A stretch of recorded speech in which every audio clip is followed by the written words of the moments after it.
अच्छा, empress market मुझे हमेशा से जानने की, क्योंकि मेरा तारुफ कराची से नहीं है, तो मुझे हमेशा से जानने का शौक था कि एम्प्रेस मार्केट में क्या कुछ चीज़ें मिल जाती हैं, और इसका अगर आप स्ट्रक्चर देखें जो आप वहाँ पे कि जिस तरीके से बनी हुई है, जो बिल्डिंग्स है, जो वहाँ की रोड्स हैं, जो दीवारें हैं, रोड्स तो खैर अब वैसी नहीं रही, लेकिन जो दीवारें हैं, जो वहाँ की ईंट है, कंस्ट्रक्शन, वो एक उसको देख के लगता है कि इस पे बड़ा दिल से कहीं ना कहीं काम हुआ होगा। तो फिर शफात ने कहा मैं जाता हूँ और मदिया आपके लिए क्या सबके लिए एक इन्फॉर्मेशन इकट्ठी करके ये तो मेरा फर्ज था, क्योंकि पता है मुझे भी अंदाजा नहीं था इतना, क्योंकि जब से एम्प्रेस मार्केट की सफाई हुई और उसके इर्द गिर्द दुकानें गिराई गई और अंदर से एक मार्केट दरियाफ्त हुई, तो तब मुझे शौक हुआ कि जाके वहाँ देखना चाहिए कि हो क्या रहा है।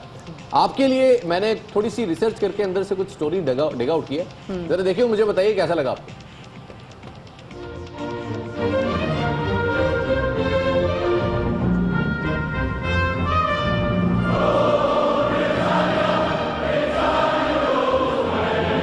जी मदिया, मैं इस वक्त कराची के जिस इलाके में मौजूद हूँ, मेरे इर्द गिर्द मौजूद शोर, उड़ती हुई थैलियाँ और लोगों को रश देख के आपको पता तो चल ही गया होगा कि मैं इस वक्त मौजूद हूँ कराची के इलाके सदर में।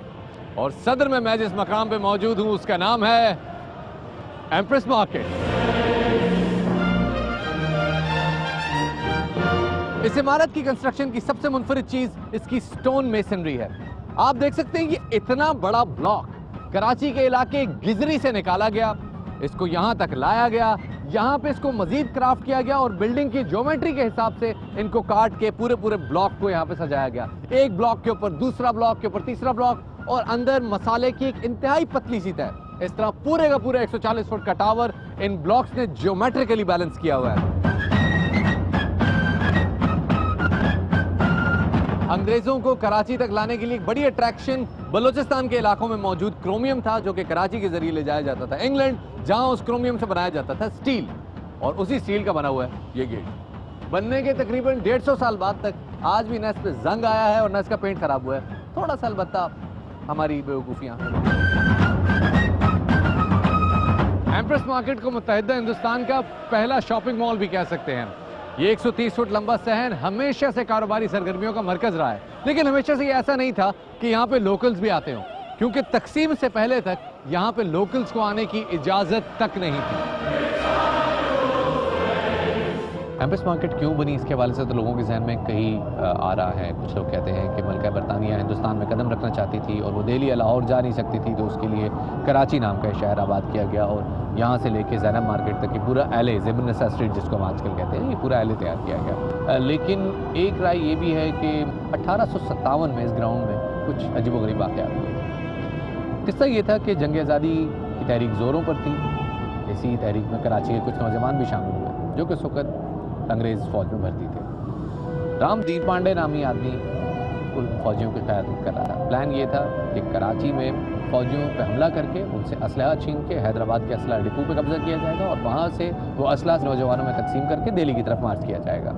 खबर लीक हो गई। 12 सितंबर की रात को तमाम अफराद को, तमाम फौजियों को फ्रेयर हॉल के मैदान में जमा किया गया। उनकी गिनती की गई तो पता चला कि 27 फौजी मिसिंग हैं। छापे मारे गए तो 11 फौजी लोडेड राइफलों समेत गिरफ्तार हो गए। और दूसरी वक्त बगावत का मुकदमा चला और 13 सितंबर की रात को तकरीबन 7 से 8 बजे के बीच में उन तमाम अफराद को इसी मैदान में मौत के घाट उतार दिया। 23 सितंबर की रात को कराची से कुछ दूर हब नाम की एक बस्ती में रामदीन पांडे अपने साथियों समेत गिरफ्तार हो गया। रामदीन पांडे पे बगावत का मुकदमा चला और 27 सितंबर की रात को रामदीन पांडे को भी इसी मैदान में तोप के मुंह के आगे बांध के उड़ा दिया। कुछ अर्सा पहले तहरीक शुरू हुई थी कि रामदेव पांडे के नाम पे यहाँ पे एक यादगार भी बनाई जाए, पता नहीं तब तक अमल क्यों नहीं हुआ।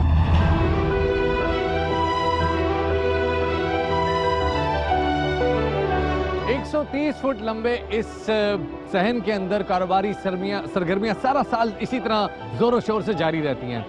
एक तरफ कोल्हू पे तेल निकाला जा रहा है, सब्जियां बिक रही हैं, दुनिया का हर अनोखे से अनोखा फ्रूट यहाँ पे दस्तयाब है। नारियल है, लेकिन जो सबसे अनोखी चीज़ मुझे यहाँ पे नजर आई वो यहाँ का जैक फ्रूट है। ये यहाँ पे पैदा नहीं होता पाकिस्तान में, मलेशिया से, बांग्लादेश से, थाईलैंड से इंपोर्ट किया जाता है।